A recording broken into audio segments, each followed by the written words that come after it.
Hello, this is Christina, and in this video, I will provide you with some quick step-by-step instructions for reviewing and completing an Nevada Department of Education eNOTE tracker monitoring instrument. This will be a generic overview. By the end of this video, you should be able to complete the following objectives. Number 1, log into the eNOTE system. Number 2, locate the applicable instrument and LEA or school.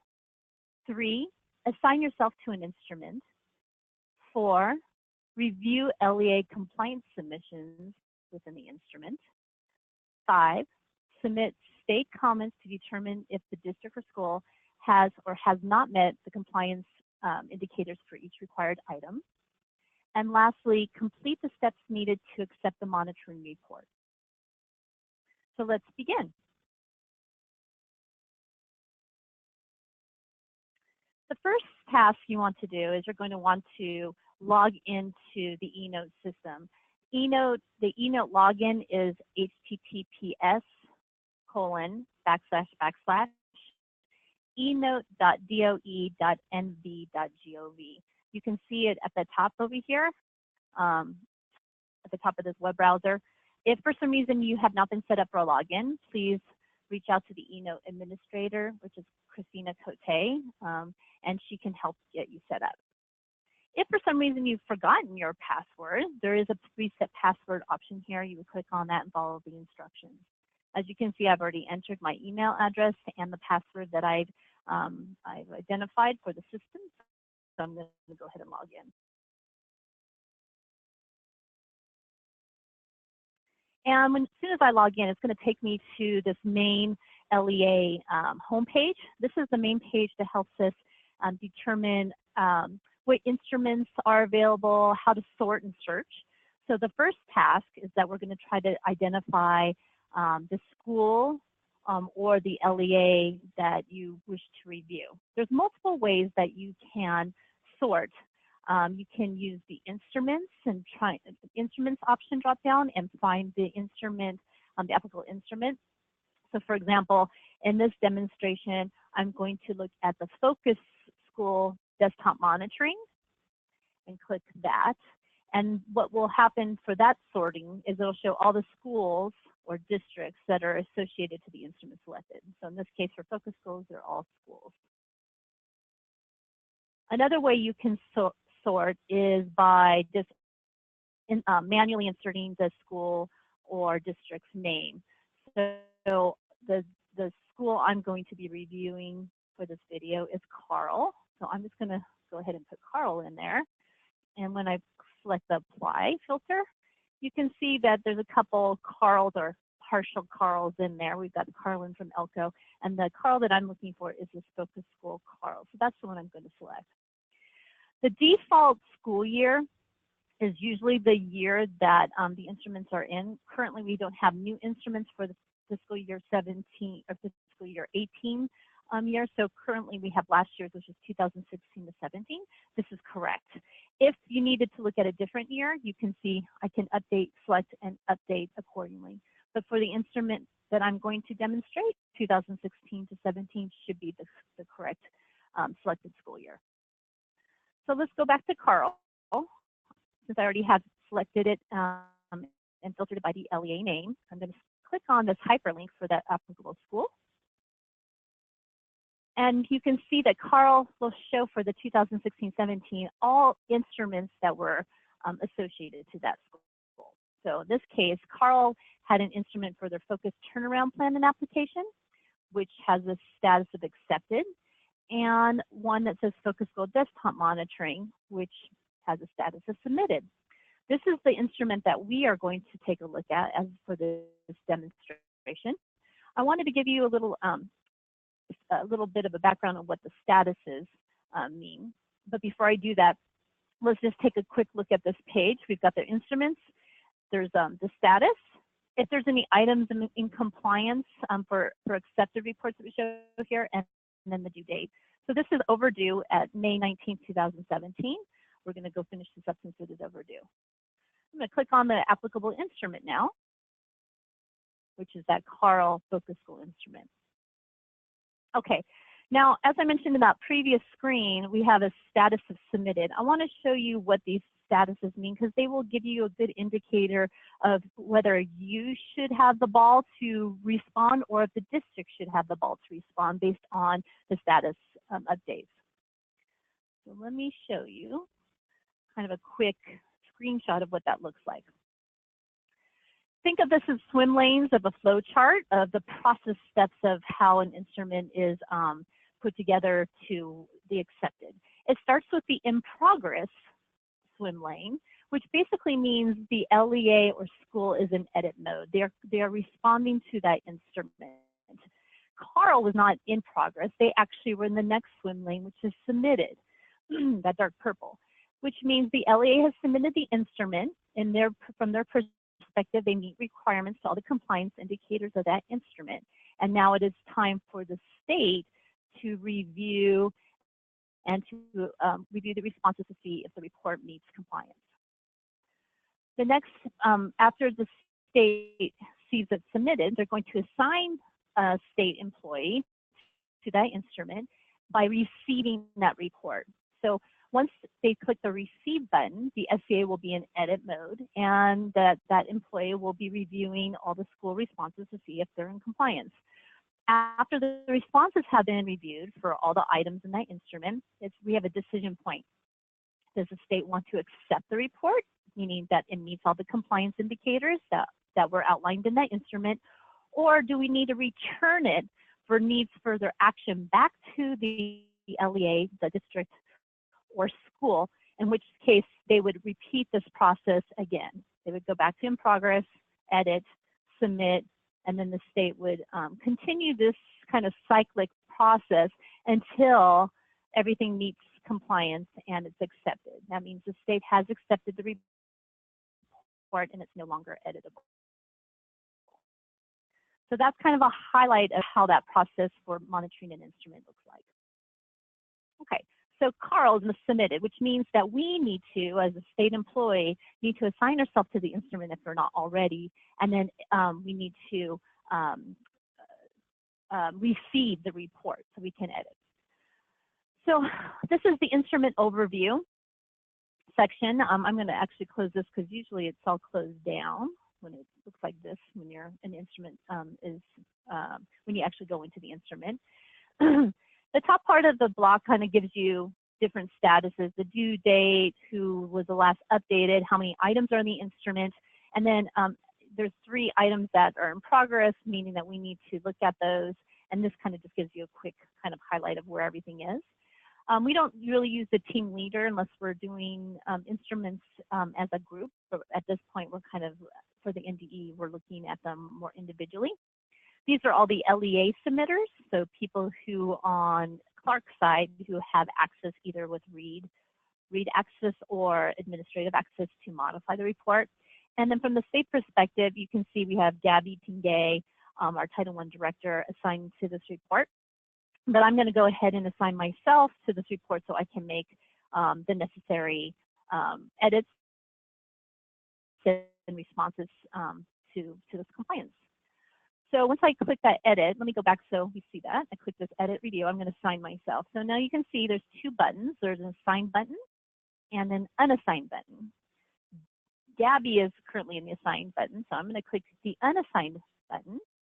And now I can sort. You can definitely look through all these, but there's a lot of people to look through, so find your name. I'm just going to put my last name. And then I click the search or enter button, and you can see my name comes up. Then I'm going to click the box for the select and simply select one of these 2 assign buttons. It doesn't matter. Okay, so now you can see under the assign tab, my name along with Gabby are both assigned to be able to, from a state perspective, monitor and review this report. eNOTE lets you use your back button, so you can either use the back button to go back to the main home page for that instrument, or you can use this cookie crumb trail to go back. So I'm going to go ahead and use the cookie crumb trail back to the Focus School Desktop Monitoring and click that link. Either one works. So now you see my name is here under the SCA reviewers. And also, as you notice, I've got this change status to receive button that's available. I'm going to want to select that button because that's going to tell the district or the school that, oh, great, the state is finally looking at our report, and I should hear a response soon to see if our report has been accepted or has been rejected. So I'm going to click on that button. And then it gives you kind of like, are you sure? Like an extra security check, like, are you sure you wanted to receive that? Well, yeah, I'm going to. So I'm going to click the submit button.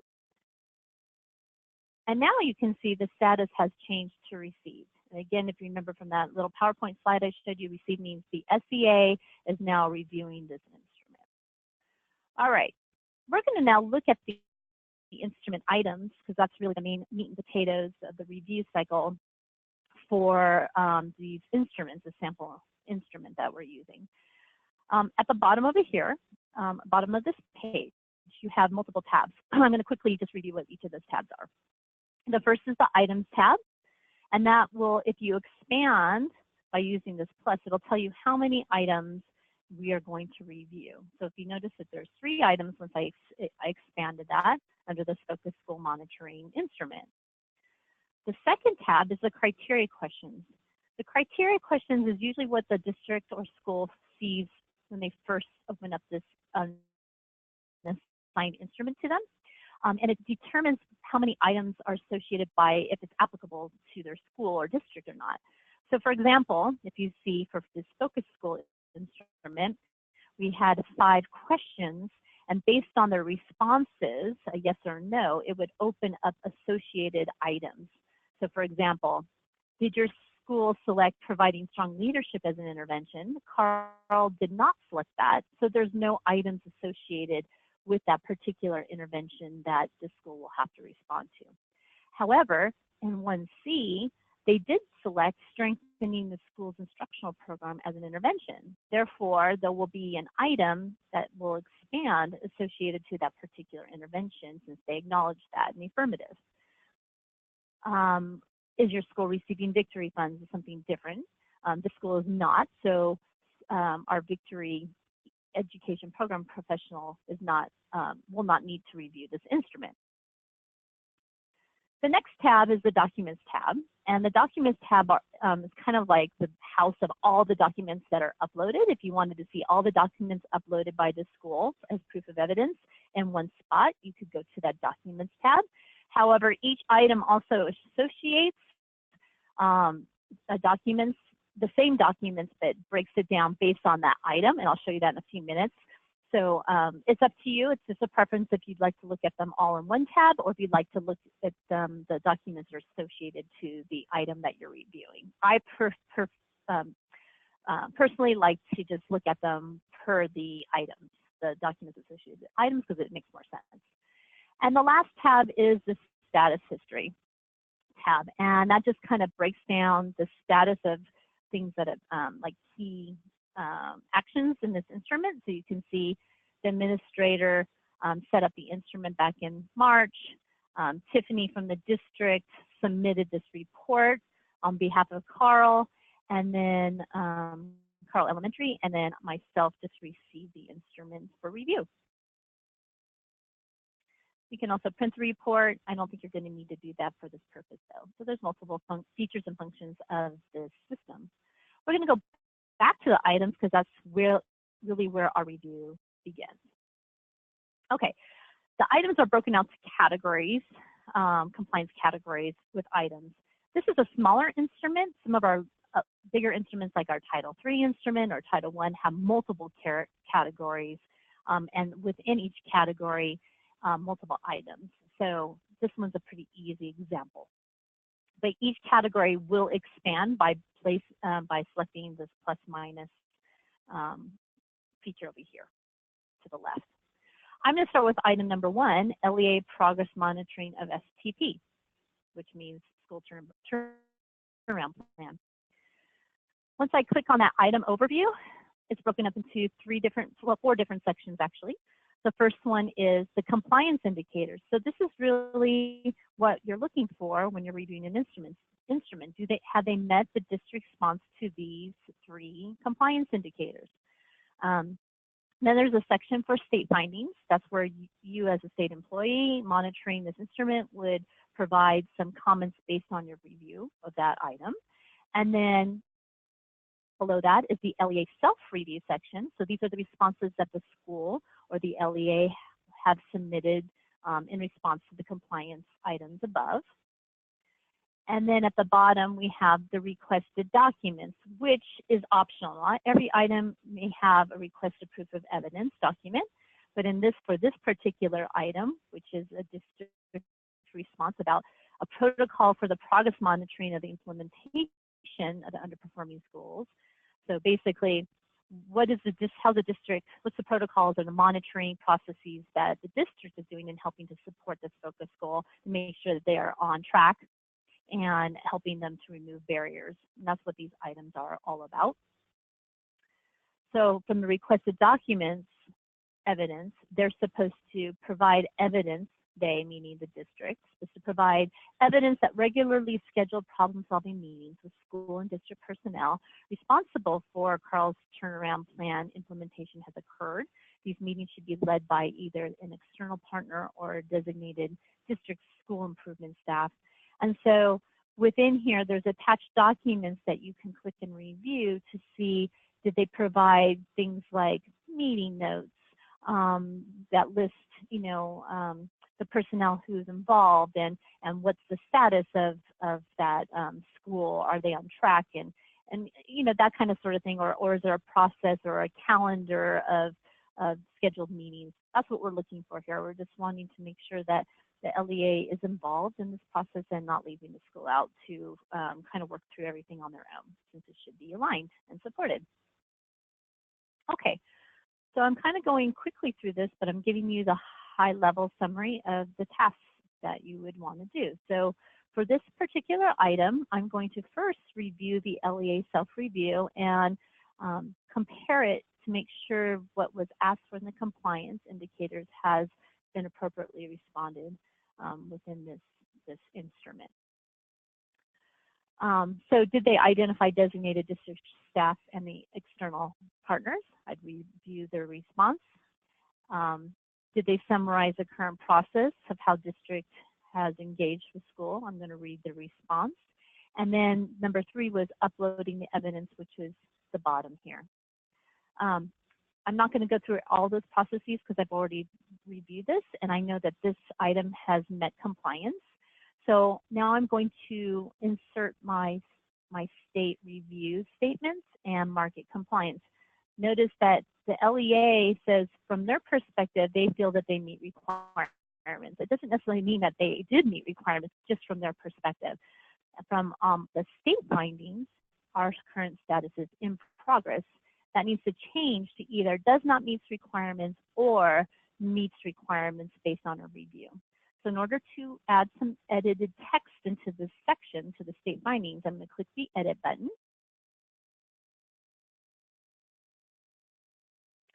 And as you can see, it opens up a editable text box with some, spell check and some other, formatting features that you can use if you'd like to. Usually the way I start off my notes is I put the date in. So today's date is October 10th, 2017. It just kind of provides an audit trail. And since this this item, or these items 1, 2, 3 met, and I looked at the documentation that they uploaded met requirements, I'm going to change my status to meets requirements. You can kind of see all the different options that you have. Usually we use meets requirements or does not meet requirements. But if a district has a doesn't meet requirements noted and you go back to re-review, you're going to probably want to use the resolved so that in an audit,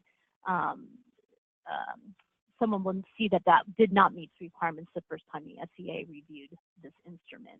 But for this particular item, I'm going to click the meets requirements, and I'm going to continue editing my response.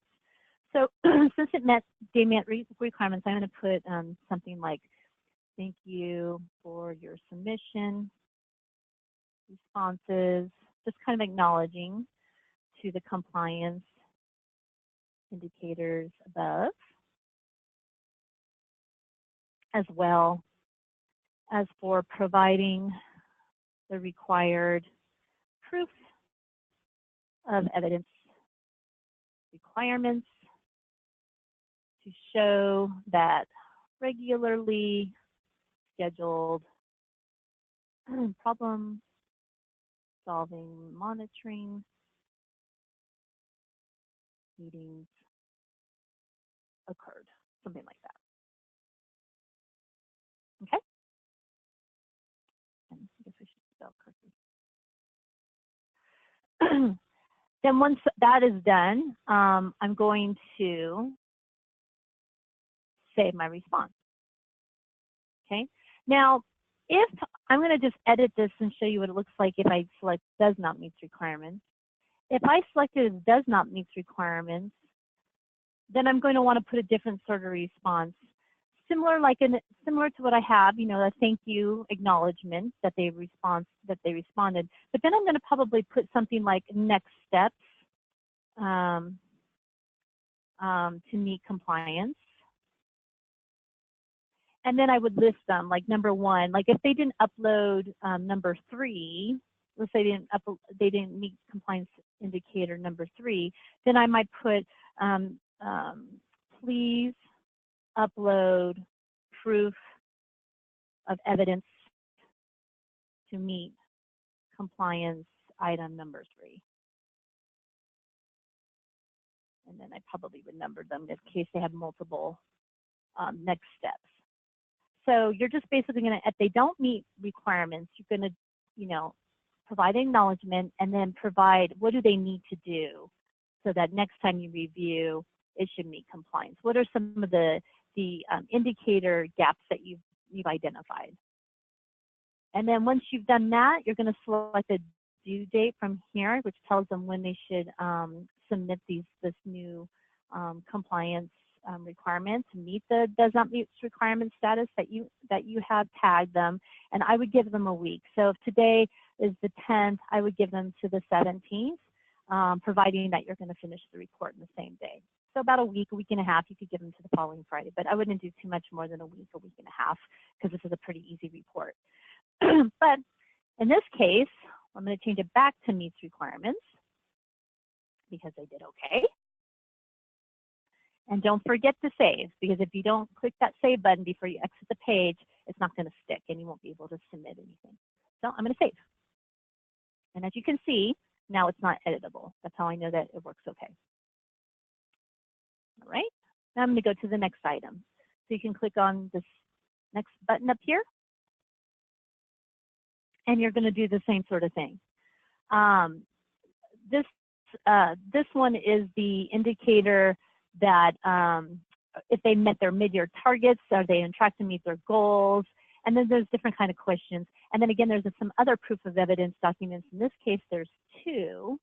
There's their school turnaround plan, which is like their school performance plan that you might be familiar with. They should have a copy, the most updated copy from the end of last year, uploaded there, as well as a focused school parent notification letter announcing their status and school summary goals to exit underperforming status. And that should have been sent out once they were identified at the beginning of the year as underperforming. So as you can see, the LEA has inner self-review. And from their perspective, again, says meets requirements. They've identified, you know, lots of data, kind of summarizing where they're at. And at the bottom, they have 2 requested documents. They've got the performance plan and the parent notification letter. I downloaded the parent notification letter. So if I clicked on that, I've already downloaded it. And so you can kind of see this is what was populated. And you got to look at the letter to make sure that they have all the different, you know, what is the definition of a focus school mean? What are their goals to get to exit that? And just making sure that it meets those compliance items. So that just kind of gives you an example of what those proof of evidence documents look like. All right, so again, they met compliance on this one from my previous review. So I'm going to just go to your responses and proof of evidence uploads. And the date. It was the 10th today. And then I'm going to save. And then now you can see I can either go back to the previous item or the next item. I'm going to go to the next one, the last item for this instrument. Excuse me. Review the compliance indicators again. And this one, it says, if you're on target, what are you going to do to adjust your goals or improve? And if you're not on target, what are you going to do? So these are all different items that you should see in their LEA response, as well as their evidence. They're supposed to upload a summary of all data points collected for each goal and intervention and their turnaround plan. So when I go to my documents, you can see I've got my goal and evidence template that has the summary of the report of their mid-year and end-of-year underperforming data. And I can look at that, but because of time for the video and since we're doing a high-level summary, I'm just going to, again, show that it meets requirements for this particular school based on my preliminary review. Thank you for your responses and for uploading the requested data points below.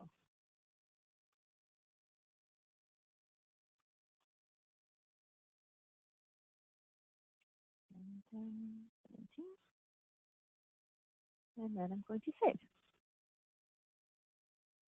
All right. So now I can't go into any further. So that tells me, oh, I'm probably all done. So I'm going to use my cookie crumb trail again, and because this is an item, I'm going to go back again to my homepage, which is Focus School Desktop Monitoring, and I'm going to check to make sure everything is completed. Now I'm going to know quickly if everything's completed if I have this change status to accepted or change status to does not meet requirements. I think is the other option if I had one of these items as does not meet requirements. So remember back from our PowerPoint, let me pull that back up again. This is where the decision point happens. We finished receiving and reviewing that report, and now will I be accepting the report, meaning there's no more edits needed, and the school meets compliance based on our review and is closed down for any further editing, it's locked. Or do I have items or an item that still needs some further clarification from the district school, and meaning that it does not meet requirement status, needs further action, which means that it's going to be sent back to the school or the district to follow this process again and keep on finishing that process until the responses have been received and accepted by the state. So from Carl's perspective in this instrument, everything meets requirements. We've got this meets requirements for all 3 items, so they're going to be okay. And I have this change status to accepted. So I'm going to click on that button. And then just like any of the other status variables, it's going to give you, are you sure? And I'm going to say, yes, I'm good that it's completed. And so I'm going to submit. And now you can see that the status has been accepted by the state. And that means that you are done with your monitoring desktop, the monitoring of this particular desktop tool. So hopefully you have a better generic understanding of what is expected to complete a monitoring tool. If this said does not meet requirements, you would have to the notifications are sometimes a little screwy with eNOTE. So I would just put that follow-up date to review in your calendar and then go back into the eNOTE instrument to see if they responded. If they didn't respond, then shoot them an email or give them a call and say, hey, see what barriers is holding them to respond, and then just kind of work with that district or school liaison. If you click on any of these submitters, you can find the email address for Clark. April Black is probably the best person to go to because she's the school improvement lead there. But you can choose any of these individuals in the LEA submitters. All right, so that is the end of my quick training. Hopefully you've met the learning objectives, which are you were able to log into the eNOTE system, locate the applicable instrument for the LEA under school, assigned yourself to an instrument, have been able to review the LEA compliance submissions, submitted SEA comments to determine if the LEA has or has not met the compliance items for each item, and then completed the steps needed to accept the monitoring report. If you have any questions, feel free to reach out to me, but please, I would suggest reviewing this instrument as you're completing maybe your first 1 or 2 instrument reviews. And then if you come to some barriers, then I would probably reach out to me then, but try to use that back-to-back, side-to-side. You could put this recording on pause and kind of go through those step-by-steps as you are actually working through the instrument. Thank you so much for your time, and I hope this helped. Have a good day.